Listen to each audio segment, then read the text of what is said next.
નમસ્તે વિદ્યાર્થી મિત્રો, ચેપ્ટર નંબર 1 રસાયણ વિજ્ઞાનની કેટલીક પાયાની સંકલ્પનાઓ, એની અંદર જે ટેસ્ટ નંબર 2 લીધો આપણે, બરાબર, ચેપ્ટર 1નો, એનું આજે આપણે સોલ્યુશન કરીએ છીએ. તો એકંદરે સહેલો ટેસ્ટ છે, બરાબર. જો હવે સારા માર્ક્સ પણ બધા વિદ્યાર્થીઓને આવે છે આપણા બાયો કેમિસ્ટ્રીના ટેસ્ટમાં, બરાબર. તો બધા વિદ્યાર્થીઓ સારી મહેનત કરી રહ્યા છે. હજુ પણ વધારે સારી મહેનત કરો અને પૂરા માર્ક્સ લાવો, બરાબર. 30માંથી 30 આવવા જોઈએ. હવે જુઓ, પહેલું છે કે પદાર્થની બેઝિકતા એ કયા પ્રકારનો ગુણધર્મ છે. ઓપ્શનમાં આપેલું હતું ભૌતિક ગુણધર્મ, રાસાયણિક ગુણધર્મ, એસઆઈ ગુણધર્મ અને એક પણ નહીં. તો પદાર્થ એસિડ હોય, બેઝિક હોય અથવા એસિડતા, બેઝિકતા, આ બધું કેમિકલ છે.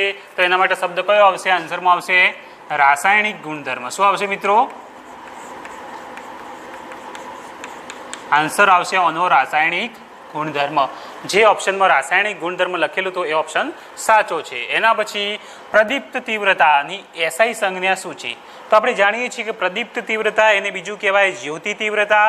એનો એસઆઈ એકમ કેન્ડેલા. તો એની સંજ્ઞા શું આવશે? સીડી. આન્સરમાં શું આવશે? સીડી. એના પછી તાપમાનના એકમની એસઆઈ સંજ્ઞા શું છે? તો આપણે જોયું કે ઉષ્માગતિકીય તાપમાન, જે 7 ભૌતિક રાશિઓ હતી એની અંદર ઉષ્માગતિકીય તાપમાન અથવા તો તાપમાન હતું. એનો એસઆઈ એકમ શું હતો મિત્રો? કેલ્વિન. તો એની એસઆઈ સંજ્ઞા શું હતી? કેપિટલ કે. O2 ની પ્રકૃતિ. O2 એની કે ઓક્સિજન વાયુ. હવે ઓપ્શનમાં દહન પોષક, દહન શામક, આવા બધા ઓપ્શન છે. તો બેમાંથી એક તો ફાઇનલ છે, કાં તો દહન પોષક છે અને દહન શામક. હવે ઓક્સિજન વાયુ હોય, કોઈ જગ્યાએ આગ લાગી હોય અથવા આગ લગાડવી હોય, આપણે જેમ બળતું સળગાવવું હોય ચૂલાની અંદર, તો આપણે ફૂંકીએ છીએ એટલે ઓક્સિજન આપીએ તો બળતું વધારે સળગે છે, આગ વધારે લાગે છે.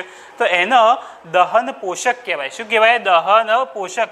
અને જે આગ બુઝાવે એને શું કહેવાય? દહન શામક. જો H2O નો પ્રશ્ન હોય કે પાણી કેવું સંયોજન છે, તો એ દહન શામક કહેવાય. પણ ઓક્સિજન વાયુ કેવો કહેવાશે મિત્રો? દહન પોષક. ધેન નેક્સ્ટ, દળનો એસઆઈ એકમ તો જાણીએ છીએ, કયો આવશે? કિલોગ્રામ. સહેલો જ પ્રશ્ન છે એકદમ. એસઆઈ એકમ પદ્ધતિમાં પાયાના કેટલા એકમો સમાવિષ્ટ છે? તો કેટલા? 7 જે ભૌતિક રાશિઓ હતી એ. તો જવાબ આવશે 7. જે ગુણધર્મો પદાર્થનું સંગઠન બદલીને જાણી શકાય તેવા ગુણધર્મો. સંગઠન બદલવાનું છે, બરાબર, એટલે કે કેમિકલ પ્રોસેસ કરવાની છે, ક્લિયર? રાસાયણિક પ્રક્રિયાઓ કરવાની છે. તો જે પદાર્થ, જે ગુણધર્મો પદાર્થનું સંગઠન બદલીને જાણી શકાય, એટલે કે પદાર્થની એસિડિકતા જાણવી હોય તો એનું સંગઠન બદલવું પડે, એના ઉપર કંઈક પ્રક્રિયા લેબોરેટરીમાં કરવી પડે, પછી જાણવા મળે. તો એવા ગુણધર્મોને શું કહીશું મિત્રો? રાસાયણિક ગુણધર્મો. અને જે ગુણધર્મો પદાર્થનું સંગઠન બદલ્યા વગર જાણી શકાય, બદલવું ના પડે, જેમ કે આ ચોકનો રંગ તો આપણે મિલ્કી વ્હાઇટ દેખાય છે, એના માટે એનું કે સંગઠન કે કેમિકલ પ્રોસેસ કરવી પડતી નથી. તો પદાર્થનો રંગ એ કેવું કહેવાય? ભૌતિક ગુણધર્મ, બરાબર. પરંતુ આ એસિડ છે કે બેઝ, તો એના માટે આની કેમિકલ પ્રોસેસો કરવી પડે.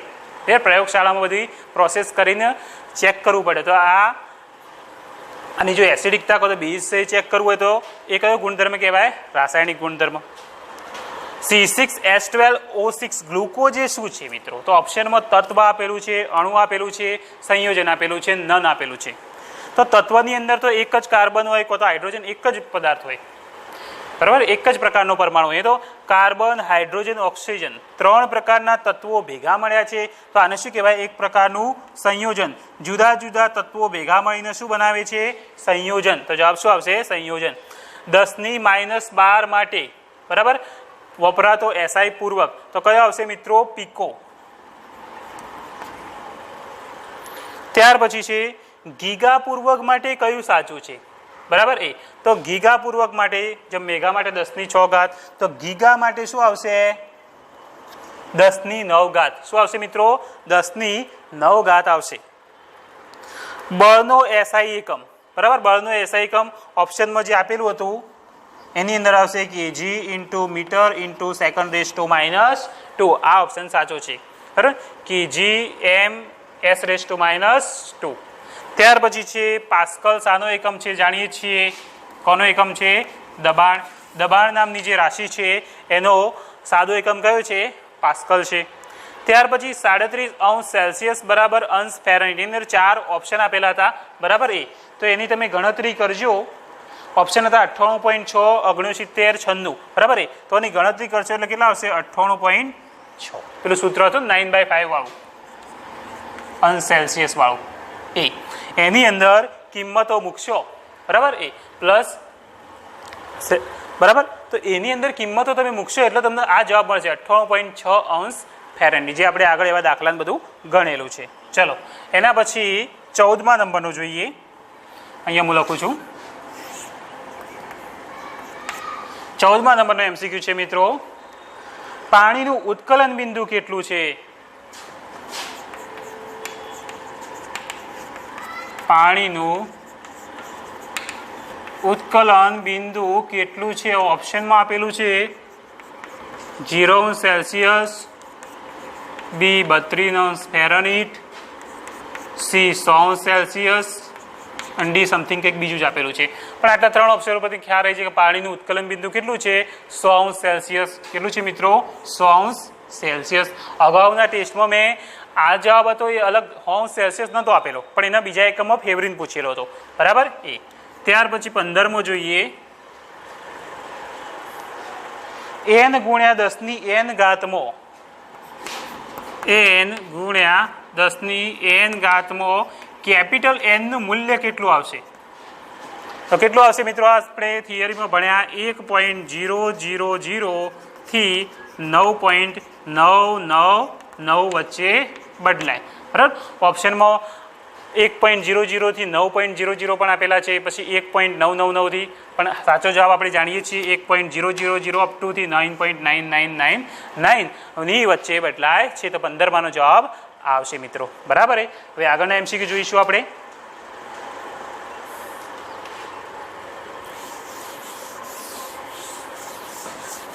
હવે એના પછીનો 16મા નંબરનો MCQ જોઈએ.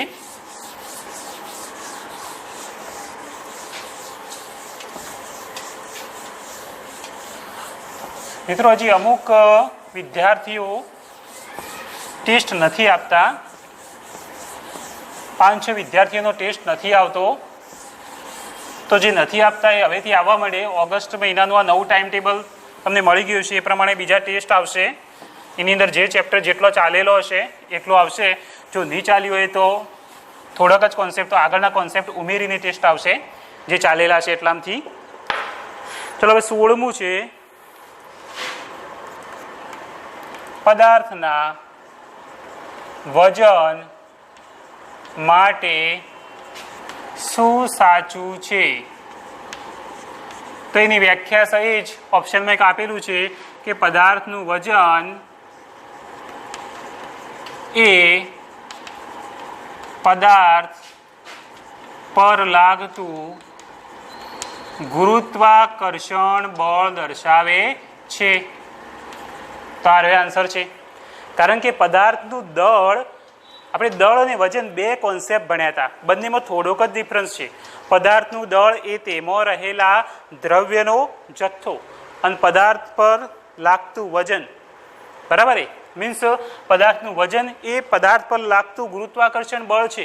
તો ઓપ્શન આ રહ્યો સાચો આવશે. કયો? કે પદાર્થનું વજન એ પદાર્થ પર લાગતું ગુરુત્વાકર્ષણ બળ દર્શાવે છે. એના પછી 17મો જોઈએ.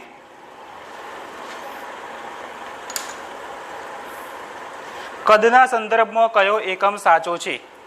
કદના સંદર્ભમાં કયો એકમ સાચો છે? તો આની અંદર વિવિધ એકમ હું લખું છું ઓપ્શન એટલે વધારે ખ્યાલ આવશે. આ થોડુંક cm² છે, બીજો છે dm³ છે, c છે મિત્રો kg,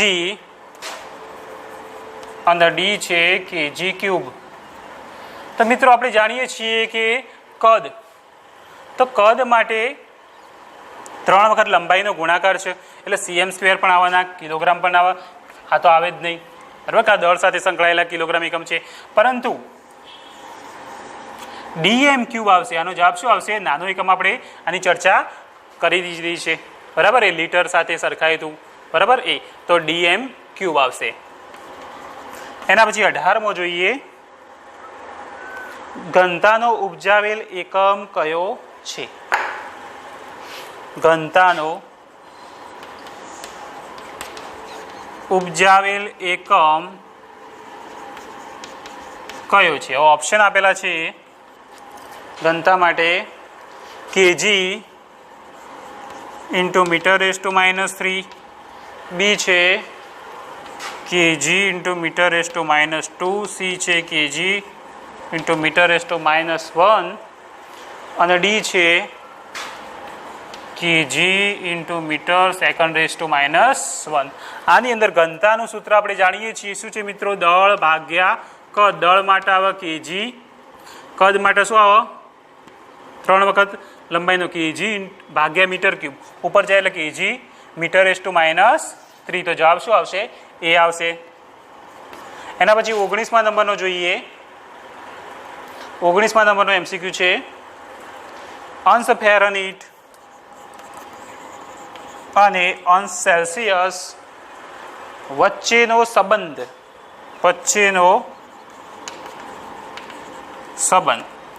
યાર એ. તો આની અંદર 4 ઓપ્શન આપેલા હતા, બરાબર, પણ સાચો જવાબ આવો આવશે, અંશ ફેરનહીટ બરાબર 9/5 સેલ્સિયસ પ્લસ 32, જે આપણે જાણીએ છીએ, બરાબર એ.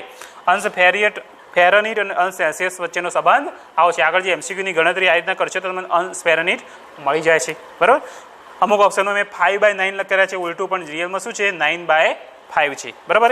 અને આગળ અંશ ફેરનહીટ આવશે અને અંશ સેલ્સિયસ અહીંયા આવશે, બરાબર એ. ત્યાર પછી 20મો એમસીક્યુ જોઈએ, 37 અંશ સેલ્સિયસ બરાબર ખાલી જગ્યા કેલ્વિન.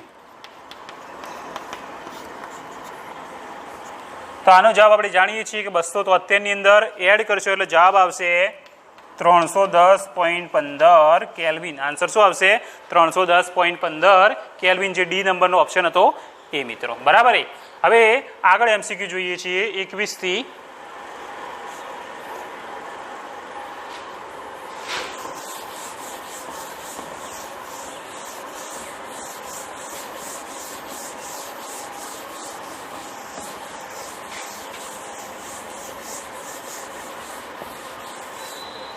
ચલો હવે 21મા નંબરનો એમસીક્યુ છે. 21મો છે, 232.58 ને વૈજ્ઞાનિક સંકેત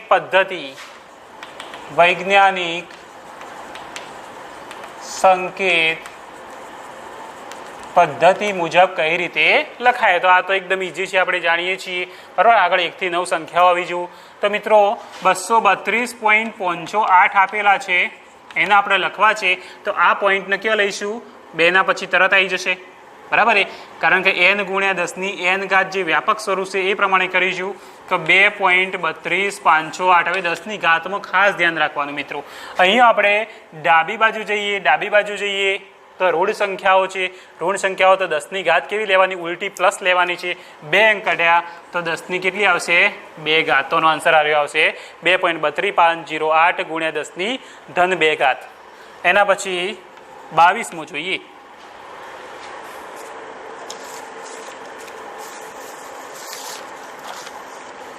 22મો છે, તાપમાન બદલાતો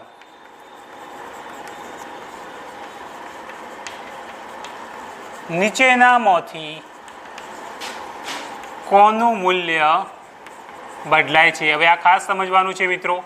તાપમાન બદલાય, તાપમાનના ફેરફાર સાથે કોનું મૂલ્ય, કયા સાંદ્રતાના એકમનું મૂલ્ય બદલાશે? તો હું ઓપ્શન લખું એટલે વધારે ખ્યાલ આવશે મિત્રો.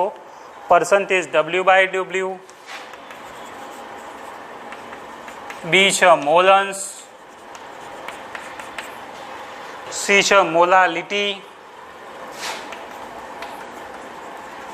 અને ડી છે પરસન્ટેજ W/V. હવે મિત્રો આપણે જાણીએ છીએ કે તાપમાનની વજન ઉપર કઈ અસર થતી નથી, પરંતુ કદ ઉપર અસર થાય છે. તો જે કદવાળો એકમ છે, બરાબર, એ આનો આન્સર આવશે કે ભાઈ તાપમાન બદલાતો કદ બદલાય પણ વજન બદલાતું નથી મિત્રો, બરાબર એ તો તાપમાન બદલીએ. હવે જો પર્સન્ટેજ W/W, આની અંદર વજનનો ઉલ્લેખ છે, બંને દ્રાવ્ય અને દ્રાવણ બંને ગ્રામમાં, એટલે આ તો નહીં જ આવે.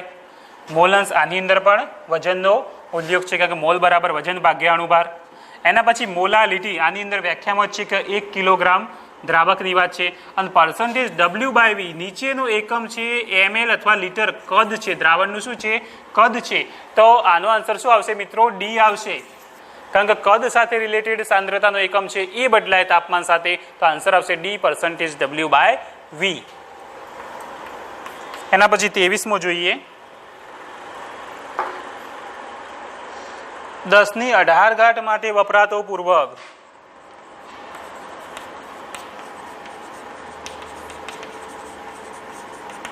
ઓપ્શનમાં આપેલું છે એક્ટો, એક્ઝા, હેક્ટો, હેપ્ટો, બરાબર એ. તો આની અંદર આપણે આન્સર જાણીએ છીએ એક્ઝા આવશે. 10⁻18 માટે શું આવશે? એક્ઝા. જો -18 હોય તો એક્ટો આવે, પણ +18 છે એટલા માટે શું આવશે? એક્ઝા, બરાબર એ. જે ઓપ્શન બી હતો તમારો એ આન્સર આમાં સાચો છે. હવે એના પછી 24મો MCQ જોઈએ, એક દ્રાવણની બનાવટમાં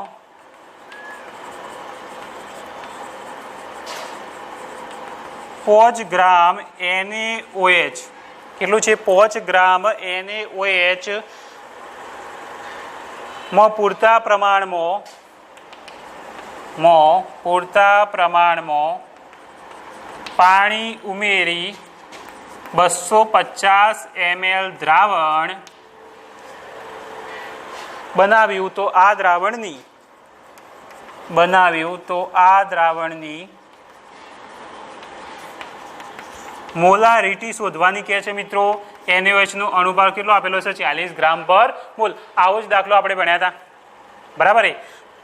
અહીંયા ખાલી ગ્રામમાં ફરક હતો, બરાબર એ. તો આ દાખલાનો જવાબ મિત્રો જ્યારે તમે સાદુરૂપ આપશો, એક સ્ટેપમાં જવાબ આવી જશે મિત્રો. તો આનો જવાબ આવશે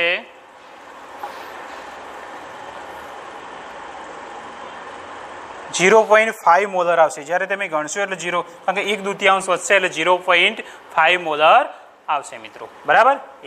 ત્યાર પછી 25મો દાખલો છે, 5.0012 ને વૈજ્ઞાનિક સંકેતમાં દર્શાવો. 5.0012 ને વૈજ્ઞાનિક સંકેતમાં દર્શાવો. વાત એકદમ સહેલું છે મિત્રો. 5.0012 ઓપ્શન 4 આપેલા છે, પરંતુ મિત્રો આપણે જાણીએ છીએ કે વૈજ્ઞાનિક સંકેતનું વ્યાપક સ્વરૂપ છે n × 10⁻⁴. n નું મૂલ્ય 1.00 થી 9.999 અપ ટુની વચ્ચે, બરાબર એ. તો અહીંયા તો એવું સ્વરૂપ આપેલું જ છે. જો 5 ના પછી તરત પોઈન્ટ છે, તો મીન્સ આનો જવાબ 5.0012 સાચો જ છે, પરંતુ પાછળ 10ની ઘાત લખો, તો અહીંયા 10ની કોઈ ઘાતમાં ફેરફાર થતો નથી. તો 1 હોય એટલે 10ની શું લખાય? 0 ઘાત. કારણ કોઈ પણ સંખ્યા એક સાથે તો ગુણાયેલી જ હોય, બરાબર એ. તો મીન્સ અહીંયા આપણે કંઈ નથી લખ્યું, મીન્સ આ એક જ છે. આનો જવાબ શું આવે? 10⁻⁴ નો 1, કારણ કે કંઈ ચેન્જ કરવાની જરૂર નથી, તો સાથે 10⁻⁴ નો ગુણાકાર લઈ લીધો મેં, બરાબર એ. ચલો એના પછીનો MCQ જોઈએ મિત્રો.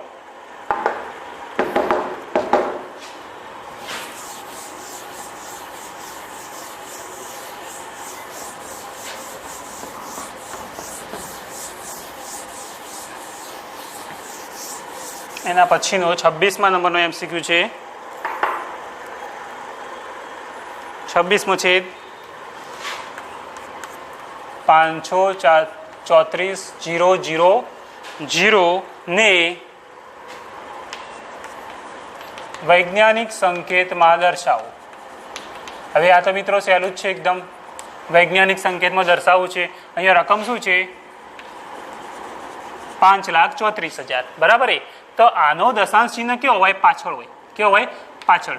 એને ખસેડીને મારે કેવો લાવવું છે? અહીંયા. તો આ સંખ્યા શું થાય? 5.34 થઈ જાય આખી, બરાબર એ. હવે 10ની ઘાત લખવામાં કાળજી રાખવાની છે મિત્રો.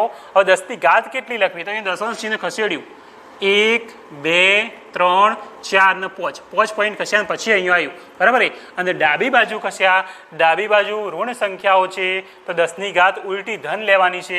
5 તો કેટલી આવશે? 10ની +5, તો 5.34 × 10ની +5 આવશે આન્સર. એના પછી 27,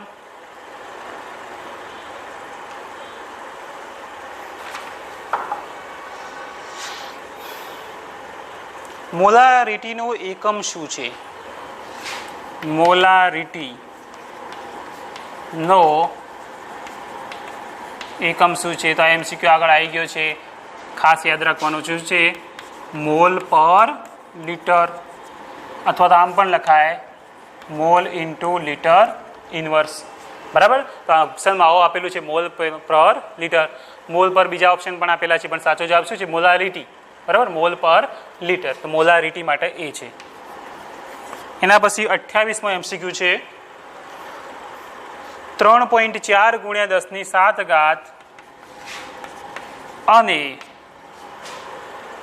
6.8 ગુણ્યા 10⁷ નો ભાગાકાર વૈજ્ઞાનિક સંકેત પદ્ધતિ મુજબ કરવાનો છે. એવા ઓપ્શન ઘણા બધા આપેલા છે મિત્રો, 4. હવે આનો આન્સર જ્યારે તમે ગણશો એટલે આવો આવશે 5.0 ગુણ્યા 10⁻1 આવશે મિત્રો. 4 ઓપ્શન હતા. બરાબર, આવો દાખલો ચોપડીમાં આપેલો છે, પણ એની અંદર આપણે ઘાત અહીંયા ચેન્જ કરી છે. 10⁷ હતી, અહીંયા 10⁻3, પણ અહીંયા પણ મેં 10⁷ લઈ દીધી છે, એટલે જવાબમાં ચેન્જ થશે. બરાબર, તો ઘણા મિત્રોએ કે ભાઈ આવું ચોપડીનો જ છે એટલે ડાયરેક્ટ આન્સર મૂકી દે એવું ચાલશે નહીં. આ તો બરાબર છે, પણ અહીંયા 10⁻1 આવશે, 10⁹ આવશે નહીં. કારણ કે આપણે ગણીએ તો જુઓ મિત્રો, અહીંયા શું છે 3.4 ગુણ્યા 10⁷. નીચે શું છે 6.8 ગુણ્યા 10⁷. આ તો કેન્સલ થઈ ગયું. વધીશું 3.4 ગુણ્યા 6.8 એટલે 34 2 પોઈન્ટ પછી બંનેમાં એક વખત એટલે પોઈન્ટ લખવાની જરૂર નહીં. તો 1/2 એને શું લખાય? 0.5. બરાબર, હવે 0.5 ને હું વૈજ્ઞાનિક સંકેત પદ્ધતિમાં 5.0 ગુણ્યા જમણી બાજુ જો તો 10⁻1 આવશે. બરાબર, આ રીતનાનો આન્સર બીમાં છે 5.0 ગુણ્યા 10⁻1 એવો આવશે. ત્યાર પછી 29 નંબરનો MCQ છે 9.8 ગુણ્યા 10⁻2 અને 2.5 ગુણ્યા 10⁵ નો ગુણાકાર વૈજ્ઞાનિક સંકેત પદ્ધતિ મુજબ કરતો કેટલો થાય? બરાબર, આની અંદર 4 ઓપ્શન આપેલા હતા, તો એના જવાબમાં આવશે મિત્રો 2.450